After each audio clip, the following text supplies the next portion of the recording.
Saudara, apa saja temuan penting yang didapat Komnas HAM seusai pemanggilan pimpinan Badan Kepegawaian Negara (BKN) terkait polemik tes wawasan kebangsaan TWK KPK? Kita bahas bersama Ketua Komnas HAM Ahmad Taufan Damanik dan Wakil Ketua Umum Partai Gelora Fahri Hamzah. Selamat malam Bapak-Bapak, sehat selalu? Selamat malam. Iya, saya sebelum ke Bung Fahri, saya ke Pak Ketua Komnas HAM, Bung Taufan Damanik. Bung Taufan, apa yang didapat dari hasil meminta keterangan Kepala BKN? Ya, pada hari ini dari BKN, Kepala BKN, Wakil Kepala juga ada Pak Pejabat. Mohon maaf, ini agak terputus-putus, Bung Taufan. Ya. Iya, mungkin lebih dekat lagi ke mikrofonnya, di earpiece-nya, di headphone Ya. atau earphone-nya. Iya, silakan. Nah, jadi yang kami inginkan tadi adalah penjelasan mengenai kebijakannya. Ya. Aha. Karena tempo hari kan salah satu pejabatnya sudah datang menjelaskan bagaimana secara teknis TWK ini, tes wawasan kebangsaan ini dilaksanakan. Sekarang yang kita ingin tahu itu kebijakannya, gitu. Dan tadi dijelaskan sangat komprehensif oleh Kepala BKN, Wakil Kepala BKN, dan juga beberapa orang jajaran penting dari BKN itu ya. Dan tentu itu akan menambah kejelasan dari semua proses TWK yang itu sekarang menjadi bagian dari aduan 70-an pegawai KPK ke Komnas HAM. Jadi boleh dikonfirmasi lagi, apa yang digali dari BKN soal ini? Ya, pertama mengenai gagasan, datang dari mana kan? Karena begini, Mas Aiman, ini kan setelah undang-undang yang baru, kemudian seluruh pegawai KPK itu kan alih status ya, dari pegawai tetap, kemudian menjadi ASN gitu. Kemudian di dalam proses itu ada yang namanya tes wawasan kebangsaan. Kemudian muncullah peristiwa ya, di mana ada 70-an orang yang kemudian dinyatakan tidak memenuhi syarat atau TMS itu. Nah, orang ini datang ke Komnas HAM menyampaikan aduannya. Nah, kita mau menguji apakah aduan mereka yang mereka anggap sebagai pelanggaran hak asasi mereka, ya, hak untuk bekerja, hak untuk terlibat di dalam proses pemerintahan dan lain-lain. Karena mereka ini kan pegawai tetap ini. Ini benarkah merupakan sebuah pelanggaran atau sebetulnya ini proses yang sebetulnya biasa saja gitu kan? Itu yang kita perlu. Mohon maaf saya potong. Yang dianggap pelanggaran kan jenis-jenis pertanyaannya, betul demikian? Iya, salah satunya, tapi yang diklaim oleh para pegawai ini. Dampaknya kan mereka kemudian akan diberhentikan. Betul. Mereka kan punya hak untuk bekerja. Mereka sudah berdedikasi lama dan kemudian mereka menganggap sebagai pegawai tetap, kemudian dialihkan statusnya, mestinya mereka diterima. Itu penting mereka ya. Gitu. Oke, nanti kita akan bicara soal itu, efeknya dari hasil TWK. Tapi saya ingin tanya, apakah juga digali tadi terkait dengan pertanyaan-pertanyaan yang kontroversial yang BKN tentu bertanggung jawab atas seluruh tes ini? Enggak, itu kepada Dinas Psikologi Angkatan Darat sudah ditanyakan ya. Karena BKN ini walaupun dia bertanggung jawab untuk melakukan tes TWK ini, yang menyelenggarakan kan bukan mereka. Mereka kemudian berdasarkan satu rapat kemudian memutuskan ada pihak lain yang menjadi pelaksana itu. Jadi mereka memfasilitasi saja kontennya, isinya dari masing-masing pihak terkait. Di antaranya adalah Dinas Psikologi TNI Angkatan Darat. Iya. Ada juga dari BNPT, ada juga dari BIN. Ya, kita kan tanya itu tadi ya. Mengapa dia memilih kebijakan itu? Untuk nanti kita uji apakah benar ada pelanggaran atau tidak. Jadi sampai saat ini kita belum berkesimpulan apa-apa ya. Tapi seluruh informasi kita kumpulkan terus. Nanti kita juga akan undang lagi BNPT misalnya sebagai pihak yang ditugasi hal-hal tertentu di dalam proses TWK ini gitu. Karena TWK-nya ternyata melibatkan berbagai pihak. Gitu. Baik, saya ke Bung Fahri. Bung Fahri, kalau saya simpulkan, tesnya kontroversial. Pertanyaan tesnya kontroversial soal-soalnya. Lalu hasilnya juga kontroversial. Ada komentar soal ini, Bung Fahri? Ya, saya mau mengomentari Bung Aiman ada 3 hal ya yang pentingnya. Pertama itu soal KPK secara historis. Yang kedua itu Komnas HAM, perhatian kita kepada penegakan hak-hak asasi manusia. Dan yang ketiga itu soal tes ini sendiri. Yang pertama itu kisah lahirnya Undang-Undang 2019 itu panjang sekali. Ya. Dan diantaranya adalah karena dianggap terjadi penyimpangan arah dan orientasi bekerja. Tapi boleh dipersingkat Bung Fahri ya? Ya oke, ini aku persingkat nih. Siap, oke. Terjadinya perubahan orientasi dari arah cara kerja dari sebuah lembaga negara yang kemudian seolah-olah di situ tidak bisa berintegrasi dengan negara, tidak bisa berintegrasi dengan sistem pemerintahan, dan juga tidak berintegrasi dengan lembaga-lembaga lain. Kita melihat konflik demi konflik. Nah, kan tentu kemudian lahirlah undang-undang ini yang mencoba untuk mensinkronisasi agar lembaga ini kembali bekerja dalam sistem negara kita dan bahu-membahu bekerja sama dengan lembaga lain. Gitu. Nah, lahirlah klausul tentang mengintegrasikan, di antara yang paling penting adalah mengintegrasikan agar pegawai KPK itu jangan bermental seperti LSM. Kan itu yang sebenarnya dikritik selama ini. Contohnya apa? Pegawai KPK bermental seperti LSM? Ya karena bikin peraturan sendiri, di dalamnya itu bikin SK sendiri, tidak tunduk kepada peraturan tentang... Yang mana Bung Fahri? Oh banyak banget. Contohnya? Itu sudah menjadi temuan BPK itu tentang standar gaji dan sebagainya. Itu banyak sekali itu. Saya belum pernah mendengar. Coba informasikan kepada saya dan mungkin juga publik.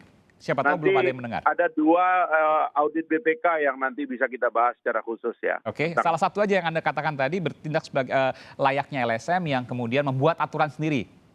Oh iya, itu kan KPK itu kan membuat peraturan-peraturan yang sebenarnya nggak ada dalam undang-undang, nomenklaturnya dibuat sendiri. Itu udah temuan lama itu, Bos. Kalau Anda mengamati lahirnya kritik-kritik dan audit kepada KPK itu banyak banget itu. Tapi kan ya, semua kolektif kolegial, termasuk TWK juga nggak ada di undang-undangnya, tapi kemudian dibentuk sendiri. Dan itu merupakan kewenangan KPK lewat peraturan komisi. Ya, makanya selama ini saya ngoceh nggak ada yang mau denger sih. Sehingga nggak mau tahu gitu apa yang terjadi di dalam gitu loh. Jadi kan saya bilang ini lembaga seharusnya nggak bisa rekhling dia basicking saja. Tapi ini lembaga rekhling, ya termasuk mohon maaf, saya bicara kedua tentang Komnas HAM. Tidak boleh didampingi oleh lawyer pada saat pemeriksaan. Ini kan pelanggaran HAM. Tapi kan Komnas HAM nggak mau advokasi ini selama ini. Dia bilang, kalau koruptor nggak perlu dilindungi oleh nggak perlu didampingi oleh lawyer. Dari mana prinsip itu? Nggak ada gitu loh. Tapi itu terjadi. Maksudnya gimana Bung Fahri? Tidak perlu didampingi oleh lawyer. Kasus apa Tidak boleh didampingi oleh lawyer. Tidak boleh bahkan. Gimana ini negara HAM, negara hukum kayak begini? Kasus yang mana? Saya teriak dari dulu, nggak ada yang mau dengar. Lawyer juga penakut semuanya. Gitu. Dulu kan begitu saya sama mereka. Nggak, maksudnya kasus apa ini? Ini biar jelas kita. Banyak gitu. Makanya baca buku saya. Tadi yang pertama belum dijawab Bung Fahri banyak. LSM, lalu contohnya apa? Kemudian yang kedua sekarang banyak, kasih contoh dong supaya kita juga bisa paham. Aturan gaji, ya kan, aturan sehari-hari sebagai lembaga negara, bikin organisasi, boleh demo, advokasi setiap saat di depan kantor. Anda bayangkan kalau semua lembaga negara berlaku seperti itu, apa nggak rusak negara ini? Boleh demo, boleh menentang pimpinan, boleh demo nggak boleh? menentang undang-undang.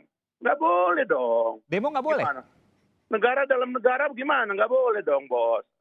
Ya kan? Anda menggulingkan Orde Baru dulu kan dengan demo juga, bedanya apa? Oh iya, kalau Anda bicara revolusi sosial, berarti kita menganggap KPK adalah instrumen revolusi. Kalau itu yang disepakati, ayo kita revolusi bareng.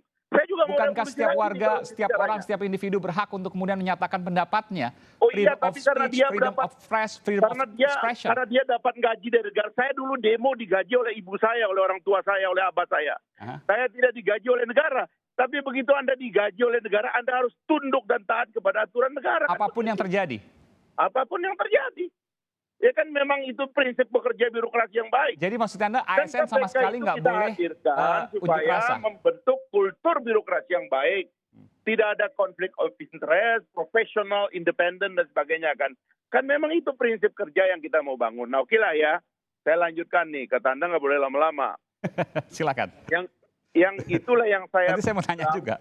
Yeah. Selama ini saya mengadukan ke Komnas HAM, meminta orang-orang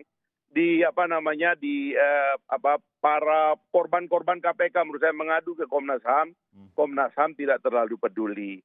Sekarang Komnas HAM begitu pegawai-pegawai ini yang mohon maaf ya menurut saya ini orang-orangnya ini aja mengadu rame lah Komnas HAM. Tapi oke lah, ya ini negara-negara HAM kok kita harus mendudukkan perkara semuanya. Tapi menurut saya mengadvokasi pertanyaan tes psikologis di ruang publik menurut saya itu nggak akan kena tujuannya. Kita juga dulu berapa banyak ya, saya punya guru di kampung saya itu 25 tahun sebagai honorer. Gajinya cuma 75.000, sampai hari ini dia nggak jadi apa-apa tuh, nggak lulus. Pengabdian dan pengorbanannya luar biasa itu orang. Kemarin dia kena kanker tuh. Jangankan mau untuk berobat, hidupnya aja susah. Jadi kalau kita mau mengadvokasi HAM, orang yang tidak lulus sebagai pegawai negeri dan sebagainya, ada banyak di Republik ini. Oke. Dan oleh sebab itu, mempolitisir peristiwa ini menurut saya tidak bertanggung jawab. Tapi inilah kelakuan. Siapa yang mempolitisir? Selama ini yang suka membocor-bocorkan rahasia, bertarung di ruang publik, pertarungan hukum di ruang publik, ruang pengadilan dipolitisasi, ruang pengadilan dijadikan drama untuk menciptakan opini. Ini yang nggak boleh ada. Jadi kalau TWK ini kemudian mereka melaporkan 75 orang ini, Anda menganggap mereka mempolitisir?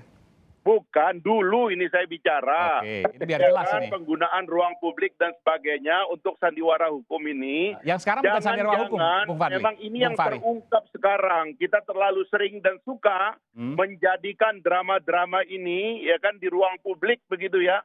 Dan itu kemudian menyebabkan keputusan hukum yang tidak objektif, membocorkan rahasia, dan sebagainya. Ini dari dulu berkomplotan dengan media, membocorkan rahasia orang, rahasia pribadi orang, adegan ranjang, semuanya kan dibocorkan selama ini.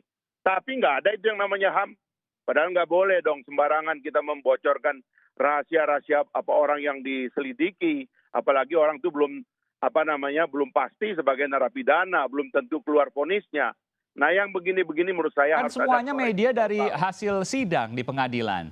Oh enggak, belum tentu semua hasil sidang. Ada yang belum sidang, udah keluar bocorannya. Contohnya kasus apa? Ya dulu Anda ingat kasus Sprindik, macam-macam lah. Oke, Sprindik, Uin Suwandi waktu itu sudah dihukum. Headline percakapan orang, belum ada sidang, belum ada apa, baru penyelidikan sudah keluar. Foto-foto, gambar-gambar, udahlah. Masa yang begini Bung Aiman jadi pura-pura kan semuanya yang kemudian ada pelanggaran hukum atau etika sudah dihukum. Yang soal Sprindik misalnya, Abraham Samad sudah dihukum etik. Kemudian Uin Suwandi yang membocorkan stafnya sudah dihukum. Artinya kan memang ada proses kerja untuk menjaga hal itu. Ya, tapi itu kan yang diadili, itu kan yang disidang, yang tidak gimana? Kan banyak. Ya kan? Kayak Anda nggak tahu aja itu bocoran-bocoran itu. Jadi beginilah ya. Ini menurut saya, ini lembaga-lembaga yang terlibat, ada Angkatan Darat, ada BNPT, Badan Kepegawaian Negara, semuanya itu percayalah kepada mereka bahwa ini adalah proses. Tetapi mengambil jawaban-jawaban pertanyaan-pertanyaan ini untuk didiskusikan di ruang publik tentang menguji dilema, misalnya antara Pancasila dan Al-Quran. Itu kan menguji dilema dalam pikiran seorang yang akan menjadi penegak hukum. Dia tendensinya kemana? Dia tendensinya taat hukum atau taat opini. Itu semua kan lagi diuji di ruang tes itu gitu loh. Jadi itulah hasilnya gitu loh. Saya tidak menolak adanya proses itu diadukan kemana-mana, silakan aja. Setiap warga negara Republik Indonesia berhak mencari keadilan. Meskipun saya juga protes selama ini banyak orang yang dianiaya oleh persidangan-persidangan KPK itu, tapi nggak ada advokasi gitu loh. Itu yang saya lihat dari dulu. Bu Fahri nggak laporin sih. Ya. Harusnya kalau ada pelanggaran etik kan bisa dilaporkan di KPK. Tapi oke lah, nanti saya akan bahas soal itu. Yang pertama soal mereka drama-drama. Kalau kita ngomongnya sekarang enak, Bung Aiman. Dulu itu mana ada orang berani sama KPK, bos. Berani kok, di DPR ada yang melawan KPK waktu itu, Bung Fahri Hamzah. Iya. Ketua partainya pada ditakut-takutin semua. Artinya kan berani, Bung Fahri berani waktu itu, sampai kemudian viral kemana-mana. Saya nggak mau tunjuk-tunjuk dada lah, tapi ini kan ada suasana yang menakutkan sekali zaman dulu. Sekarang ini bagus, ada keterbukaan, ada orang ketahuan, ada orang dipecat, ada orang diadukan, itu bagus, buka aja. Semakin KPK itu punya pengkritik banyak, itu makin bersih nanti, makin bagus kerjanya. Lihat aja nanti. Baik. Tentu kritik juga boleh, demo juga boleh bagi siapapun, kecuali mungkin institusi militer. Saya akan kembali saat lagi di Sapa Indonesia Malam, saudara.